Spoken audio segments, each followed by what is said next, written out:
The Detroit Lions OTAs are officially in the books. After 2 weeks of practices, we're finally starting to get a true look at what this 2025 Detroit Lions team will look like. Week 2 of OTAs is where competition starts to ramp up, physicality starts to get introduced, and we get to see players actually fighting for roster spots as opposed to getting back into football shape. And boy, do we have some big takeaways, whether it be defensive performances, standout players, injury updates, or just different things that are interesting to keep an eye on. There's a lot to talk about from this week. So let's not waste any more time and let's get right on into it. Starting off with maybe the surprising take of the offseason, and that is the defense is outplaying the offense early in training camp. And honestly, with a deep look, this kind of makes a lot of sense. With 10 returning players from a season ago, a veteran-led defense, and a defensive coordinator that, while being new, is still somebody who's been in the building for a number of years. He's been the linebackers coach for the last 2 seasons, and before that, he was the assistant linebackers coach. Kelvin Shepard's been here since 2021 when this entire experiment kicked off, and he's had a chance to grow and learn with these players. He learned from Aaron Glenn, took the good, dumped the bad, and has this defense ready to rock and roll from the very beginning of OTAs. They're being as physical as they possibly can, and while that's certainly limited throughout OTA practices, they're pushing the limit pretty hard. Carlton Davis is the only starter from a season ago not to return for 2025, but he is being replaced by DJ Reed, who by all accounts is having a pretty good offseason in his own right. Like I said, he's been physical at the line of scrimmage. He's been playing some really good coverage, and we haven't seen too many highlights going against number 4 in Honolulu Blue. Now, the defense being good could be an indicator of things to come, but I also think it needs to be taken with a grain of salt because really the offense isn't at full strength. In particular, the offensive line isn't at full strength, with Penei Sewell, Taylor Decker, and Graham Glasgow all sitting out of OTA practices so far. Now, this isn't due to an injury. This isn't due necessarily to something being bad or them not being able to play, but they are veterans, right? Penei Sewell's an all-pro tackle. He doesn't need OTAs. Taylor Decker's a 10-year NFL veteran. He doesn't need OTAs. Graham Glasgow's getting pretty, right on up there with him as an 8 to 10-year player. They don't need OTAs. They don't need to be taught how to get into football shape or how to stay in football shape in the offseason. They're veterans. They've done that. They've been here. They've, done all of this stuff before, and they're going to be ready for week 1. These players aren't needed until week 1. They're not even really needed until training camp. And when training camp gets going, they're going to play. But for right now, we're getting a pretty good extended look at some of the younger players on this offensive line.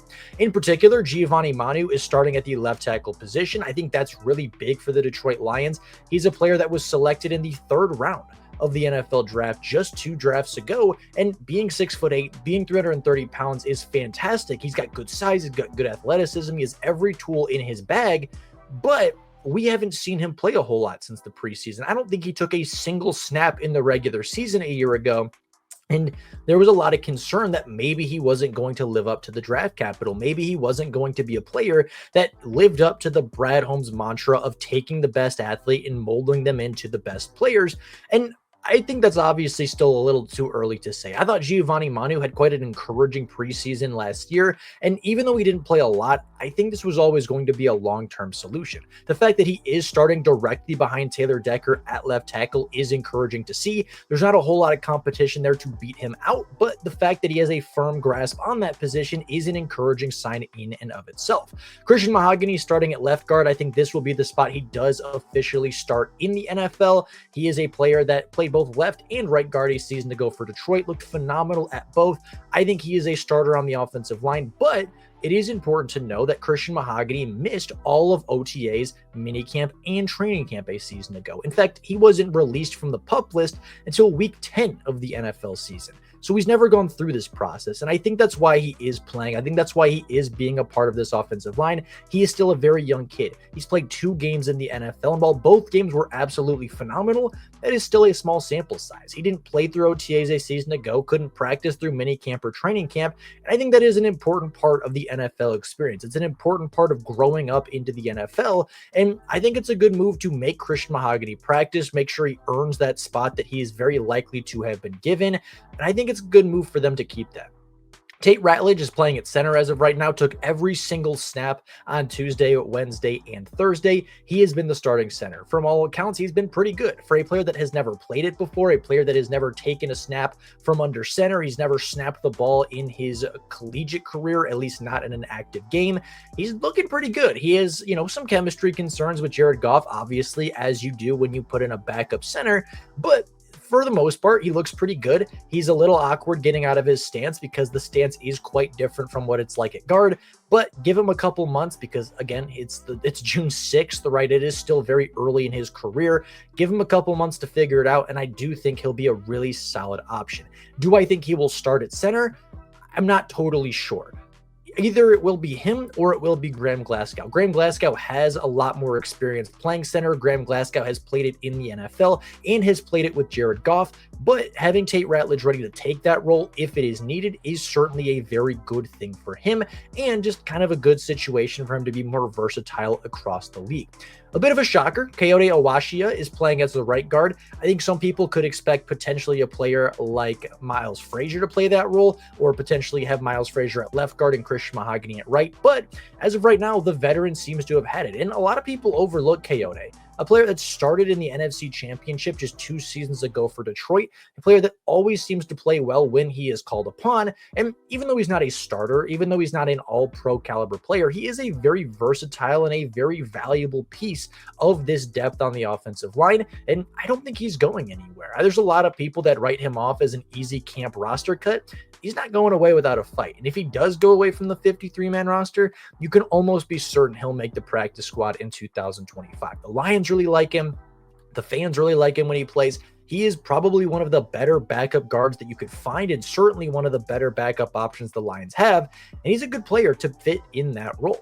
Dan Skipper's the right tackle. Again, not a whole lot of competition. Really, the Lions offensive line in 6, lines up at tight end, lines up, outside the line of scrimmage, even caught a touchdown pass a season ago. Absolute fan favorite. He is starting at right tackle in the absence of Penei Sewell, but of course, that will not continue to be the case when Sewell returns. Likely, based on this, the starting roster will be Taylor Decker at left tackle, Christian Mahogany at left guard, Tate Ratledge at center, Graham Glasgow at right guard, where, again, he played significantly better in 2023 before being put over at left guard, and, of course, Penei Sewell.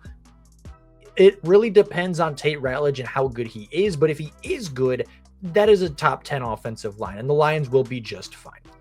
Speaking of the offense, and really moving away from the offensive line, there's a lot of look at the weapons, and John Morton's play calling in general, his isolation on offense, and really the tendency that he's had. John Morton has made it very apparent to isolate players on offense. There have been designated plays where Jahmyr Gibbs is isolated, designated plays where Jamal Williams is isolated, designated plays where Sam Laporta has been isolated, and if Amon-Ra St. Brown were on the field, that would certainly be the same way for him as well. It's a way to get Lions offensive weapons one-on-one matchups, and truly, if they're matched up one-on-one, they're really hard to stop. Jahmyr Gibbs is almost impossible to stop with a single defender. Jamison Williams is nearly impossible to keep up with without safety help over the top, and Sam Laporta is just too darn good at football to be guarded by just a single player. The Detroit Lions, I think, have a massive advantage at the skill position group than almost any other team in the NFL. They have speed, they have route running, they have size, they have consistency, they have competition, they have everything at that group, right? If the team is a bit faster and a bit lighter, they're going to put in David Montgomery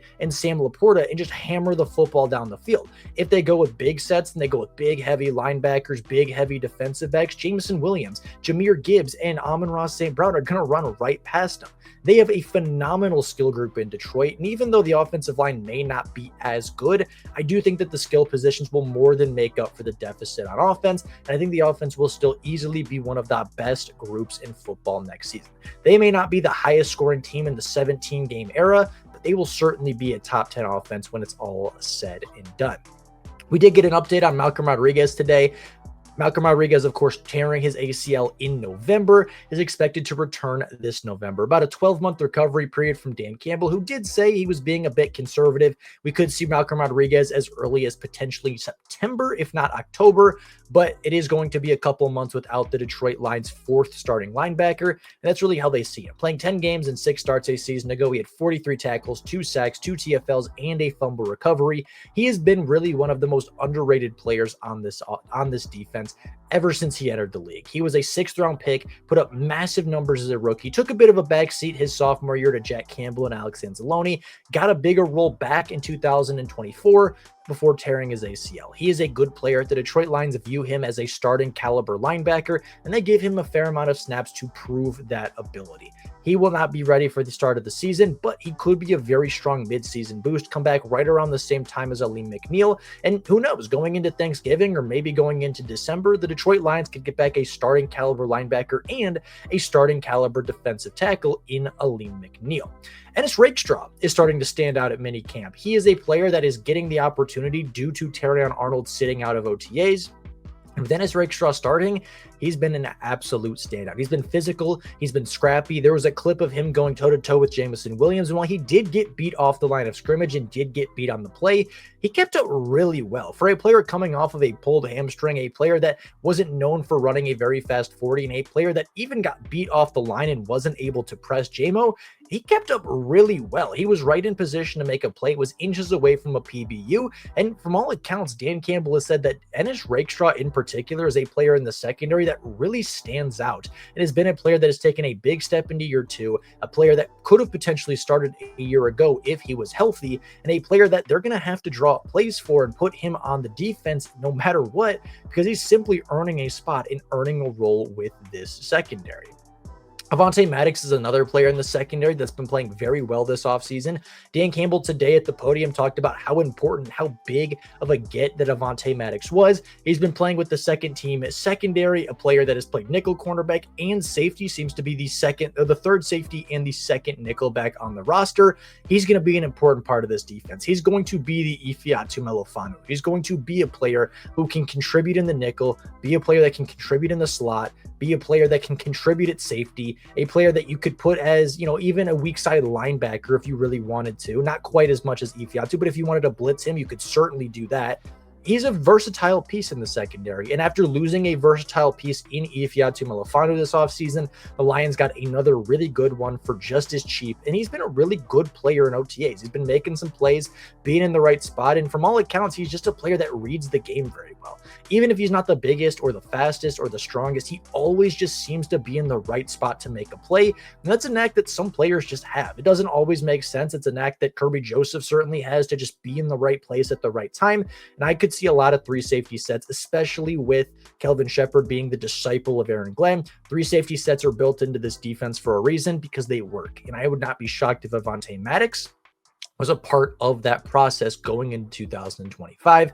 Then the last piece of news is on the rookie. Tyleik Williams is practicing with the first team, but he has been extremely limited. Dan Campbell's come out and said that a lot of these players, including Sewell and Glasgow and Decker and Williams and Terrion Arnold, a lot of it's precautionary. These players just don't need to be playing right now. There's months and months to go to the NFL season, but it is encouraging to see that through walkthroughs, even in a limited capacity, Tyleik Williams is taking reps with the first team defense and is earning his stripes there. So, with that being said, that is all I got for you guys today. Those are the biggest takeaways I could find from Detroit Lions OTAs. Let me know down in the comments below what you've heard, or if you have any other news or rumors about the time.